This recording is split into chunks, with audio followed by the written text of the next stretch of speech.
البدع والأهواء، أهل البدع العقائدية وأهل البدع السياسية. نقول بيننا وبينكم السلف، بيننا وبينكم الكتب، كان فيقول البدع بيننا وبينكم. Bismillahirrahmanirrahim. Alhamdulillahilladzi arsala rasulahu bil huda wa dinil haq liyudhhirahu 'alad dini kullihi wa kafaa billahi shahida.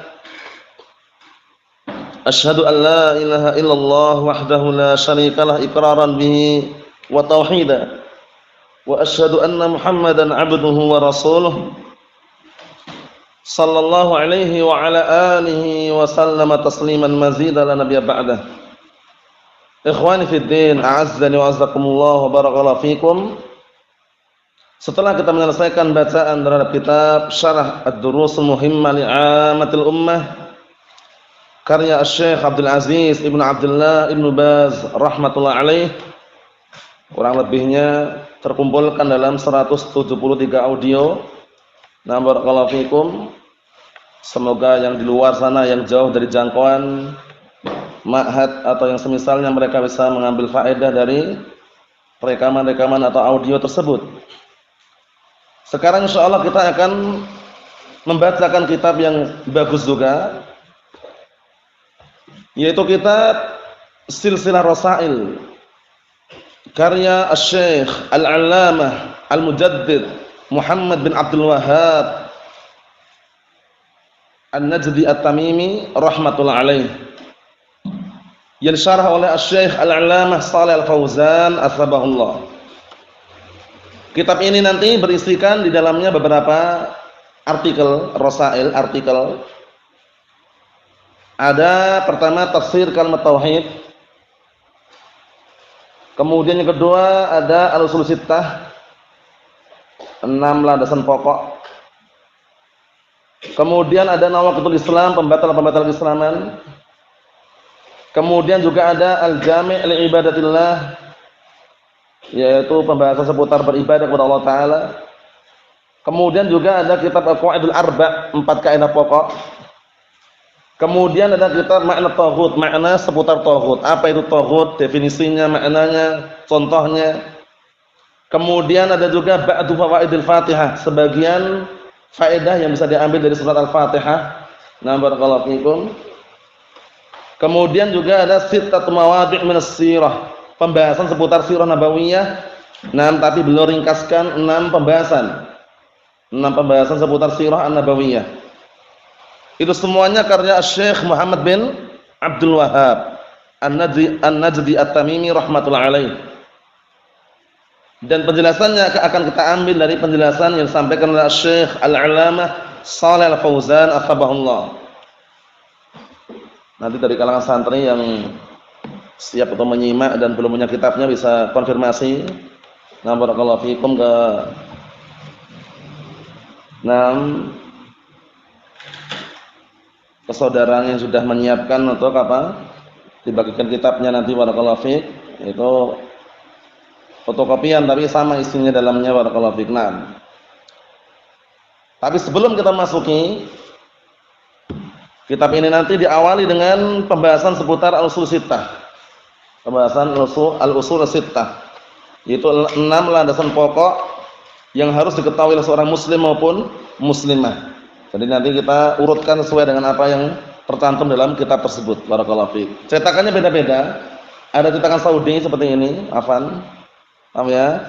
Ada yang cetakan Mesir seperti yang Anda pegang itu. Ada cetakan lain lagi. Nah, barakallahu fiikum. Nah, tapi isinya insyaallah tidak jauh beda. Itu juga dari Imam Ahmad itu ya. Itu juga bagus juga, barakallahu fiik. Ada yang cover tebal, cover tipis itu enggak masalah, intinya dalamnya sama. Intinya dalamnya sama. Nah, barakallahu fiik. Nah, karena jarang sekali yang cetakan Saudi ya. Nah, barakallahu fiikum, ini cetakan Madinah ini ya. Nah, cetakan Madinah Al-Munawwarah. Naam. Barakallahu fiik. Jadi cetakannya enggak masalah beda-beda, tapi isinya yang penting sama nanti ya. Nah, langsung aja kita nukilkan dan cuplikkan sejarah mengenai Syekh Muhammad bin Abdul Wahhab. Asy-Syaikh Muhammad bin Abdul Wahhab rahmatullah alaih, beliau adalah dari kalangan masyayikh dan imam ahli sunnati wal jamaah. Seringkali beliau dicoreng namanya dan dicaci maki, dihina namanya, sehingga orang-orang yang mengkaji, mempelajari kitab-kitab beliau digelari dengan Al-Wahabi. Allahu musta'an. Padahal sejarah mengenai Al-Wahabiyah, kelompok Al-Wahabiyah, dulu sudah pernah kami nukilkan secara globalnya. Kelompok Al-Wahabiyah itu kelompok sesat. Kelompok sesat yang berpemikiran pemikiran Khawarij Ibadiyah, pemberontak terhadap penguasa, yang waktu itu tersebar pada abad kedua, yaitu pengikutnya Abdul Wahab bin Abdurrahman bin Rustum. Pengikutnya siapa? Abdul Wahab bin Abdurrahman bin Rustum. Pemikiran tersebut tersebar di daerah Maroko Maghrib. Paham ya? Pemikirannya ibadiyah Khawarij, pemberontakan pada pemerintah. Nah, mereka sangat benci dengan Ahlus Sunnah wal Jamaah, bedanya itu. Dan mereka sangat benci dengan barakallahu fikum Syiah. Tapi ingat, tapi mereka punya pemikiran pemberontakan. Itu kelompoknya dikenal dengan Wahabiyah. Jadi sejak abad kedua. Beda dengan Syekh Muhammad bin Abdul Wahab. Kalau beliau ini namanya Muhammad bin Abdul Wahab. Jadi kalau orang-orang yang mengajarkan kitab beliau, meyakini keyakinan yang beliau ajarkan yang sesuai dengan Al-Quran Sunnah, dikatakan Wahabi, itu nggak cocok. Paham ya? Karena Wahabi cocoknya Abdul Wahab. Paham ya? Sedangkan nama beliau siapa? Muhammad bin Abdul Wahab. Seharusnya Muhammadiyah. Paham ya? Kalau seandainya mau dinisbahkan pada Muhammad bin Abdul Wahab, itu pun juga tidak tepat karena Syekh Muhammad bin Abdul Wahab tidak berorganisasi. Sedangkan Muhammadiyah masih ada organisasi Muhammadiyah. Paham ya? Jadi beda. Nah, kalau Muhammadiyah yang mereka teladani, yang mereka telusuri, ada sosok seorang pemimpin yang mereka kenal dengan Ahmad Dahlan atau yang semisalnya. Paham ya? Sedangkan Syekh Muhammad bin Abdul Wahab, beliau tersebar dakwahnya jaraknya dengan zaman Abdul Wahab bin Abdurrahman Rustum kurang lebih 10 abad. Jadi sekitar abad 12. Paham ya? Mendakwakan tauhid, memurnikan akidah yang sahihah. Waktu itu sebelum terbentuknya negara Saudi Arabia, beliau kerjasama dengan pemimpin barakallahu fikum di sekitar situ, yaitu Muhammad bin Saud. Muhammad bin Saud. Secara politik dan juga kekuatan diserahkan kepada siapa? Muhammad bin Saud. Secara dakwahnya megang Syekh Muhammad bin Abdul Wahab. Berjalan lancar itu ya, kesyirikan ditumpas, kemudian barakallahu fikum, intinya memurnikan tauhid di situ. Sampai barakallahu fikum wilayah-wilayah yang didahului tauhid berhasil. Kemudian terbentuklah negara Saudi Arabia. Itu diantaranya tidak terlepas dari campur tangan Syekh Muhammad bin Abdul Wahab An-Najdi At-Tamimi rahmatullahi alaih hingga saat ini. Paham ya? Kalau dari Raja Al-Saud sampai sekarang ini ada raja kan Al-Saud, keluarganya Muhammad bin Saud. Kemudian kalau dari si Mufti Al-Syekh itu keluarganya Syekh siapa? Syekh Muhammad bin Abdul Wahab. Paham ya? Hingga saat ini, ya kan? Syekh Fulan bin Fulan Al-Syekh. Ya kan, rajanya Fulan bin Fulan Al-Saud. Paham ya? Barakallahu fikum. Jadi terbedakan di situ ya. Syekh Muhammad bin Abdul Wahab An-Najdi At-Tamimi rahmatullahi alaih, beliau adalah Ahlus Sunnati wal Jamaah, benci dengan pemberontakan, benci yang namanya penggulingan kekuasaan, benci yang namanya barakallahu fikum Khawarij atau yang semisalnya. Sedangkan akidahnya siapa tadi? Abdul Wahab bin Abdurrahman Rustum yang waktu itu tersebar barakallahu fikum pada abad kedua, itu akidahnya sudah akidah Khawarij. Bedakan ya, pemberontakan. Berontak kepada pemerintah, kemudian benci dan Ahlus Sunnah. Barakallahu fikum. Itulah perbedaannya. Jadi terbedakan. Jadi ternyata selama ini orang-orang dibodohi sejarahnya, Wahabi. Cuman kenapa kok sekarang ini yang viralnya, terkenalnya orang-orang yang mengkaji kitab beliau Syekh Muhammad bin Abdul Wahab digelar Wahabi. Itu perlu diperhatikan juga karena mereka menuduh Syekh Muhammad bin Abdul Wahab itu suka mengkafirkan. Dikit-dikit kafir. Apa versi mereka? Ini versi mereka ya. Yang mereka paling tonjolkan adalah apa? Karya beliau waktu itu Islam, pembatal keislaman. Wah, antum lihat itu kitab pembatal Islaman itu. Digede kafir, man lam yaf'al kada fahuwa kafir. Barang siapa yang tidak melakukan seperti ini, maka kafir. Tanpa mereka mengkaji kitabnya gitu loh. Faham ya? Hingga saat ini, bukan hanya di Indonesia saja, di luar sana, di London, kemudian di Inggris atau di tempat-tempat yang lainnya, barakallahu fikum, di seluruh dunia yang mengajarkan kitab Syekh Muhammad bin Abdul Wahhab, ya, itu mereka gelari Wahabi. Paham ya? Karena tuduhannya itu kalau kita lihat sejarahnya sampai dulu ketika awal mula membawa dakwah tauhid di Indonesia, kalau lihat sejarahnya, karena di tarikh Islam disebutkan juga namanya Imam Bonjol. Paham ya? Nah, barakallahu fiik. Orang-orang yang waktu itu ketika benci dengan Imam Bonjol, nah barakallahu fiikum, yang waktu itu mendakwakan tauhid di Indonesia, mereka gelari Wahabi. Nah, yang waktu itu sempat pecah perang antara kaum adat dengan kaum barakallahu fiikum orang-orang yang menganut agama yang benar.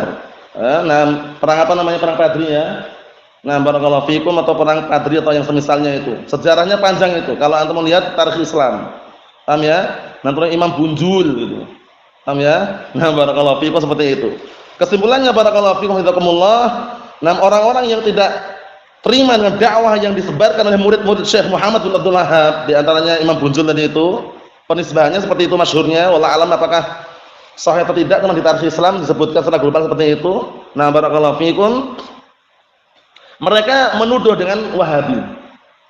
Bukan di Indonesia saja ya, di luar sana juga banyak. Mulai dari Libya, kemudian di Jazair, di Mesir, kemudian di barakallahu fiikum Ethiopia, di tempat-tempat mana saja kalau mengajarkan kitab Syekh Muhammad bin Abdul Wahhab, kemudian menumpas syirik, menegakkan tauhid, dikatakan Wahabi. Paham ya? Padahal kalau kita telusuri kelompok Wahabiyah, kelompok apa tadi? Kelompok sesat yang nisbahnya kepada siapa? Abdul Wahhab bin Abdurrahman bin Rustum. Kelompoknya itu dikenal dengan kelompok Ibadiyah, pemahamannya Khawarij, pemberontakan. Beda berarti ya. Kalau Syekh Muhammad bin Abdul Wahhab At-Tamimi An-Najdi, beliau adalah barakallahu fiikum dari kalangan Ahlus Sunnah wal Jamaah, termasuk salah satu yang membentuk negara Saudi Arabia dengan kerjasama siapa tadi? Barakallahu fiikum Muhammad bin Saud, Raja Muhammad bin Saud. Barakallahu fiikum. Secara globalnya atau bisa lihat sendiri dalam sejarah-sejarah tentang beliau. Kesimpulannya, kita insyaallah tidak lagi dibodohi orang-orang yang ingin menjatuhkan nama baik Syekh Muhammad bin Abdul Wahhab An-Najdi At-Tamimi rahmatul alaih, dan bahwasanya ternyata yang selama ini orang-orang barakallahu fiikum tuduhkan bahwasanya orang-orang yang mengkaji kitabnya Syekh Muhammad bin Abdul Wahhab itu kelompok Wahabiyah dan semisalnya, ternyata kalau ditelusuri sejarahnya tidak demikian. Karena yang mengajarkannya Ahlus Sunnah wal Jamaah, iya enggak? Yang mengajarkan kitab-kitab beliau ini Ahlus Sunnah wal Jamaah. Bahkan bukan hanya Ahlus Sunnah wal Jamaah, orang-orang pergerakan yang mereka barakallahu fiikum istilahnya masih senang dengan memurnikan tauhid, slogan mereka yang akhirnya nanti pemikirannya beda sedikit, masalah pemberontakan, masalah pembunuh diri dan misalnya, kitab ini juga dibahas. Paham ya? Kalau antum tidak percaya, enggak perlu buktikan, nyaksikan saja. Di salah satunya pondok yang di Ngeruki Solo, barakallahu fiikum, yang dulu dikenal dengan barakallahu fiikum di bawah asuhannya atau penasihatnya Abu Bakar Bashir, itu diajarkan sama usul salasah, kitab tauhid, qaidul arba, sama yang diajarkan. Cuman nanti kalau sudah masuk dalam poin pembahasan taat berpemimpin, pemerintah, beda di situ nanti. Bedanya di situ nanti. Barakallahu fiikum, itu terbukti ya, terbukti. Itulah kesimpulannya daripada ringkasan penjelasan tentang Syekh Muhammad bin Abdul Wahhab rahmatullahi alaih. Beliau dikenal dengan nama, kunyahnya macam ada yang kata Abu Ali, Abu siapa, tapi masyhurnya, ma'rufnya dengan nama Muhammad bin Abdul Wahhab. Paham ya? Muhammad bin Abdul Wahhab. Untuk karya beliau sangat banyak sekali. Barakallahu fikum, tidak hanya terkumpul pada Silsilah Rasail ini, tidak hanya di sini saja. Di kitab-kitab yang lain juga masih ada lain lagi. Cuman ini yang masyhur, sering diajarkan, dan barakallahu fikum, dan harum nama-namanya, sering kita dengar. Dan kitab yang lebih tebal dari ini yang diajarkan oleh para ulama Ahlus Sunnah wal Jamaah dan juga para asatidzah Ahlus Sunnah wal Jamaah, kitab tauhid. Itu paling tinggi urut-urutannya. Biasanya yang diurutkan itu pertama usul salasah, kemudian qaidul arba', kemudian usul sittah, kemudian awaqidul Islam, kemudian Kasyfus Syubhat, kemudian Masail Jahiliyah, kemudian Kitab Tauhid. Ini sudah paling terakhir biasanya Kitab Tauhid. Nah, Kitab Tauhid tinggal menggunakan syarah siapa? Macam-macam syarahnya juga nanti yang syarah. Ada Kitab Tauhid syarah Syekh Ibnu Taimiyah namanya Qaul Mufid. Paham ya? Ada juga karya Syekh Shalal Al-Fauzan juga ada syarah Kitab Tauhid. Ada juga karya Syekh Abdul Aziz Al-Syekh juga ada, Syekh Shalih bin Abdul Aziz Al-Syekh. Paham ya? Ada juga Fathul Majid yang ma'ruf.